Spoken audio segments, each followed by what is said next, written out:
की रोटी खाए हम, खुदा में बढ़ते जाए हम।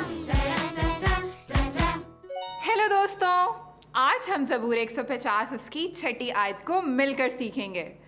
तो पहले मैं आपको पूरी आयत सुनाऊंगी और आप ध्यान से सुनेंगे। फिर एक लाइन मैं बोलूंगी और आप उसको दोहराएंगे और आखिर में हम मिलकर पूरी आयत को बोलेंगे। तो क्या आप तैयार हैं? अब मैं आपको पूरी आयत सुनाऊंगी और आप ध्यान से सुनेंगे। हर एक मुतनफ़िस खुदावंद की हम्द करे, खुदावंद की हम्द करो। ज़बूर 150 छठी आयत। अब एक लाइन मैं बोलूंगी और आप उसको दोहराएंगे। हर एक मुतनफ़िस खुदावंद की हम्द करे, खुदावंद की हम्द करो। ज़बूर 150 छठी आयत। वाह, बहुत अच्छे! आप सब ने तो इस आयत को बहुत जल्दी सीख लिया। तो क्यों ना हम इस पूरी आयत को मिलके बोलें।